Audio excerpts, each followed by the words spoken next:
Monkey D. Luffy is now officially one of the Yonko. Year 5 has turned him into one of the strongest characters in the entire series, but to be fair, his crew has also become immensely powerful right alongside him. And it really begs the question, could any of the Straw Hats actually beat their captain in a fight? And if they couldn't take down Luffy individually, could they manage it if they all teamed up together? And the very first crew member we have for Luffy to fight is Jimbe. As we know from Madame Charlie's fortune-telling predictions on Fishman Island, Luffy's actually destined to destroy Fishman Island one day, and while that probably means that the Fishman will be returning to the surface, let's say that for the sake of argument, Jimbe isn't going to like Luffy demolishing his hometown. And for that reason, Jimbe is now going to fight Luffy. And actually, Jimbe very possibly has one of the best chances of defeating Luffy out of anyone in the Straw Hat crew. After all, his specialty is fighting underwater, and Luffy can't move underwater. So if Jimbe can use his fisherman karate to get Luffy off the ship and into the ocean, he basically wins. The last time that Luffy was submerged, he used the voice of all things to call for help from Law's crew and their submarine, but we're going to assume that there are no submarines running interference in this fight here. But on the other hand, if the fight is taking place on land, then Jimbe basically loses this guaranteed. Because yes, even though he is a former warlord, he just doesn't have the same level of immense overpowered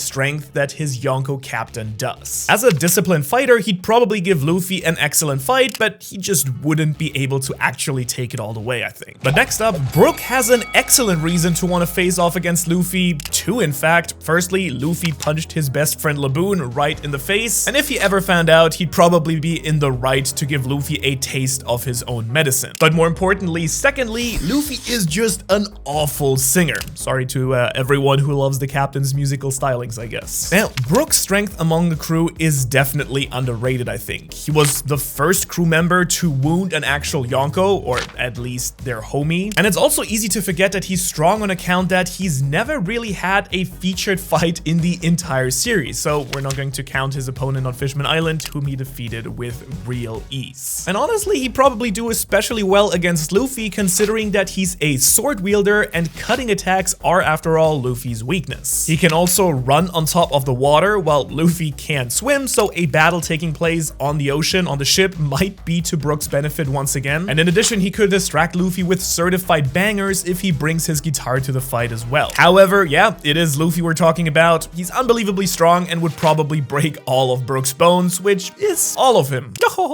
And honestly, let's be real, it's only a matter of time really until one day Luffy hawks all of the cola on the ship and drinks it without asking. And after that, Frankie is just going to be real mad and will take his revenge on the sugary soda thief. And actually, Cyborg Frankie has one of the best chances out of the crew to be able to take down Luffy. And it's not because he's as strong as some other crewmates, more so it's because he has the shiniest objects to be able to distract Luffy with. As you know, Frankie has a giant mech suit, the Frankie Shogun, and every single time without fail that Frankie pilots this mech, Luffy just loses his mind with absolute wonder and amazement. Heck, even Frankie's nipple lights turn Luffy's eyes into stars as he hoots and hollers at the mechanical marvels of Frankie. In other words, can Luffy really bring himself to destroy something that he finds so beautiful? Well, yeah, probably yes, because Luffy is a destructive, chaotic force of nature that will break everything in his path if he needs to. So good thing I guess that Frankie is just as good at fixing stuff as he is at building stuff. But up next is Nico Robin, and we'll say that someday, once Luffy finally takes his war to the world government, he'll want to smash up Marijoa and the Red Line. However, Nico Robin would really like him to preserve a lot of the historical structures there, so she has to punish him for crimes against archaeology, if you get my vibe. And on the surface, Robin has a better shot than most Straw Hats just because she's one of the smartest members of the crew. The only problem is that she just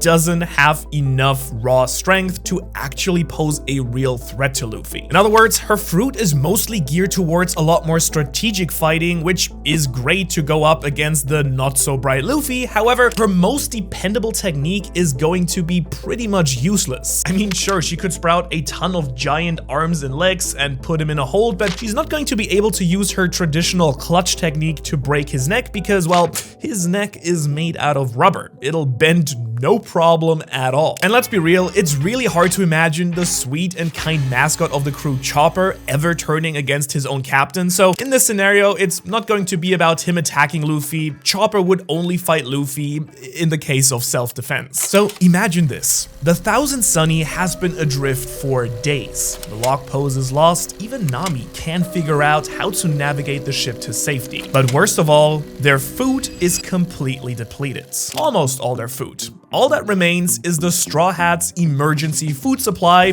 otherwise known as Tony Chopper. And with Chopper's ultimate form, Monster Point, only being barely enough to hold off Queen until Sanji arrived on the scene, he's just not going to have nowhere near enough raw power to actually compete with Luffy. However, there is one technique that we haven't seen in a long time that might be able to help Chopper, somewhat at least, which is Brain Point. Now, in case you've forgotten it, using his Brain Point transformation, Chopper can actually identify the weaknesses of his opponents and then hopefully take advantage of them. However, with Luffy now being as powerful as he is in Gear 5, it's really unclear what exactly his weakness would even be that Chopper would even remotely be able to exploit. However, one final way that Chopper might be able to win is utilizing his Rumble Balls. Not by Chopper eating them himself though, instead Chopper might be able to convince Luffy to try them out by convincing him that they're candy. And now that we know that Luffy is technically a mythical zone user, by feeding him several Rumble Balls, Chopper might be able to force some unconventional transformations as well. In other words, if he can get Luffy to turn Monster Point, the other crew members might have to stop him from rampaging and destroying the entire ship, which could in turn give Chopper enough time to escape and avoid becoming dinner. Up next though to face Luffy is none other than Nami, the cat burglar. And in this fictional scenario, she'll just be unable to resist the huge amount of berries on Luffy's head. Sadly, for the greediest of the Straw Hats though, there's another thing that she'll be unable to do, and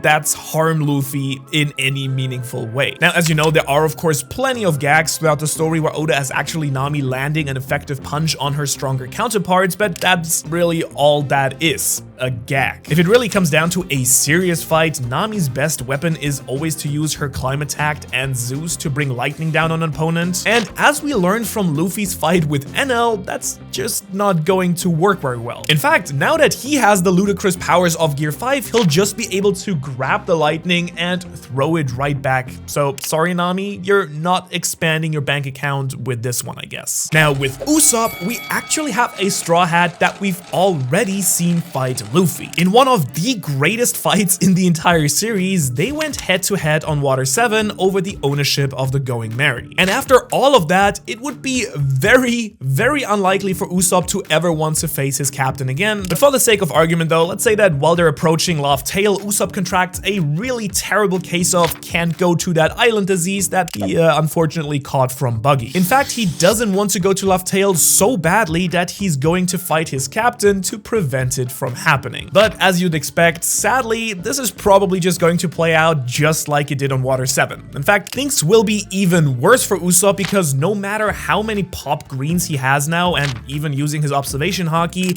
they're just not going to compete with any of Luffy's gears or any of the 3 types of advanced haki that Luffy also possesses. In other words, to give Usopp any kind of tiny chance to beat Luffy, he would need a whole lot of preparation. Since he himself has tapped into observation haki, he's going to have to use that paired with his incredible sniper skills if he even wants any hope in hell. And so we're gonna say that he's found a nice bunch of sea stone bullets to put in his slingshot, and in addition, he's going to want to fight Luffy from another island a few kilometers away. And so if he can get lucky, he might just be able to shoot Luffy into the ocean with a well-placed shot, but I'm still going to give Luffy the advantage with those handicaps in place because he has really good future sight. But next up, Sanji is yet another Straw Hat who has already had a real matchup against Luffy, and he actually won, technically. The catch is, Luffy refused to fight back whatsoever. And so if they really clashed, something tells me that it isn't going to go as well this time. Now that Big Mom isn't threatening the crew though, and moreover Luffy's an emperor himself,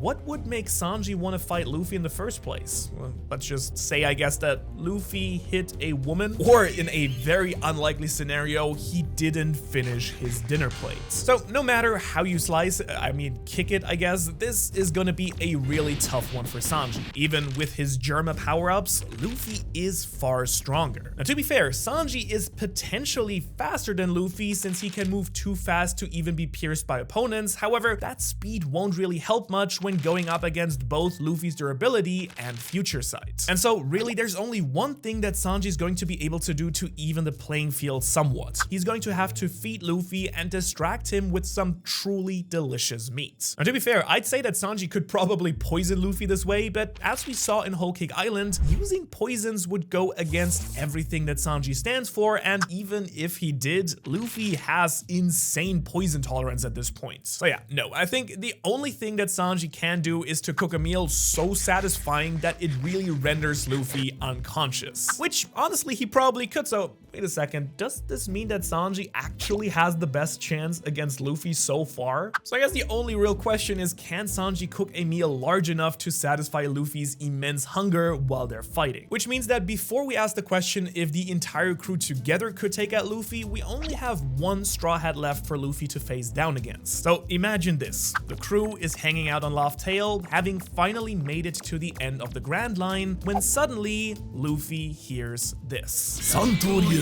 It's Pirate Hunter Zoro, finished with the biggest long con in manga history, and he is ready to finally claim the insane bounty on Luffy's head. Now, obviously, this wouldn't actually happen because Zoro is the most loyal guy in all of fiction, but we're going to have fun today seeing exactly what it would take to bring all of the Straw Hats into conflict with Luffy, and look how each of those fights would actually play out. And Zoro and Luffy actually have fought once before, all the way back on Whiskey Peak. In fact, you might not know this, but Oda Sensei's editors actually urged that he would bring these two into conflict to bring some more excitement into the story, and what resulted was a wildly out of character moment for Luffy that a lot of fans hate to this day. However, these two have grown a whole lot since the beginning of the Grand Line, so how would it play out at the end of the series? Well, as you'd expect, Zoro probably has the single best chance out of any of the other Straw Hats for two big reasons. First, because he's straight up a beast. Just like Luffy, he has access to all three types of haki, but secondly, it's because his speciality is Luffy's biggest weakness: swords. As you know, Luffy's rubber body can endure all sorts of blunt objects, brute force, even bullets or cannonballs, but he is very susceptible to being cut. And to be fair, there is no real telling whose armament haki would actually win out. Would Luffy be able to block a sword as powerful as Enma with his haki-coated fist? Honestly, kind of questionable, but one advantage that Luffy does have though is his future sight observation haki. In fact, some people speculate that he might have even tapped into that power all the way back during Marineford when he dodged one of Mihawk's slash and saved his arms from being cut clean off. And so if Luffy was able to dodge a slice from Zoro's mentor all the way back before even properly training his haki abilities, he should be able to avoid most of Zoro's attacks now as well, under the assumption that Mihawk actually was serious at that point, which we don't actually know. But honestly, even a transformation like Ashura might not save Zoro from the chaotic powers that are Gear 5. As you know, Zoro is a pretty serious, no-nonsense guy most of the time, and once Luffy tapped into his Toon Force, I don't really think that Zoro would be able to handle the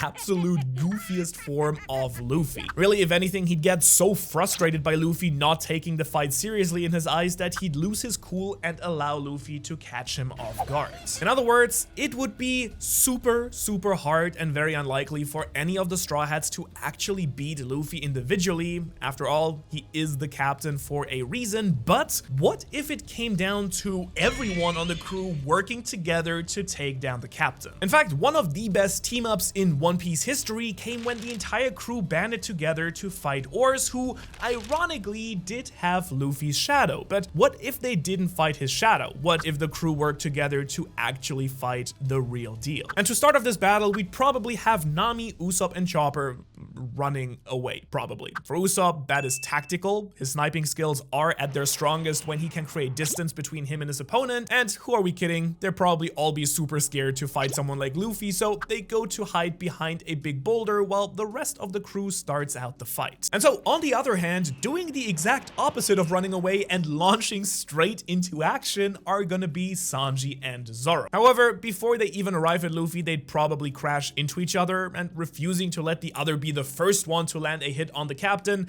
they break off into a battle of their own while hurling insults at each other. And yes, that sounds goofy, but you know that's probably what would happen. So therefore, that leaves the more reasonable and mature members of the crew to start off the fight instead. And in a complete act of real maturity, Brook starts jamming out on the guitar while Frankie lets his nipple light shine as well. And Gear Fight Luffy really can't stop laughing, so his crewmates entertaining addicts make him go nuts. And making use of this opportunity, Nico Robin uses her mill flurs to grab onto Luffy's limbs and tie him down to the ground, somewhat immobilizing him. And this barely registers for Luffy, who's still laughing uncontrollably at Frankie and Brook. And so in a more serious turn of events now, Jimbe actually takes this opening to use a fisherman karate technique, striking Luffy with a huge surge of water. And so the now really wet Luffy is ready to take things seriously, at least as seriously as Gear 5 Luffy can get, I guess. And so using his Toon Force, he spins around like the Tasmanian devil, twisting up Robin's arms and freeing himself in the process. Because yeah, let's be real, Robin's strength just isn't going to be enough to hold Luffy down. He spins himself dry and in the process runs right over the fisherman. Frankie, now also getting serious, tries a radical beam, but he swallows it right up just like he did with Kizaru's on Egghead Island, and he just gets a bad case of heartburn. Brook tries to attack him with a sword technique, but before he even can, the ground becomes a whole lot bouncier than before and Brook is sent flying right into the boulder that the weakling trio is hiding behind. And so after a lot of screaming, it is finally their chance to try as well. Chopper transforms into Monster Point and attempts to hold Luffy down, giving the others a chance to escape. Meanwhile, Usopp prepares a powerful shot, a crazy spicy Tabasco star right into Luffy's mouth. Unfortunately, Luffy's Gear 5 form can already swallow actual laser beams, so a little bit of hot sauce is probably nothing. However, the fire that then shoots out comically from Luffy's mouth does singe Chopper's beautiful coat of fur and takes out the reindeer. And so in a last-ditch effort, Nami unleashes her most powerful attack, courtesy of Zeus, and of course, fear has overridden her logical thinking and the lightning strike does nothing to Luffy's rubber body. And so instead, she actually tries to ride Zeus away to safety while Luffy punches Usopp into the stratosphere, unfortunately knocking him right into Nami, making them kind of blast off Team Rocket style.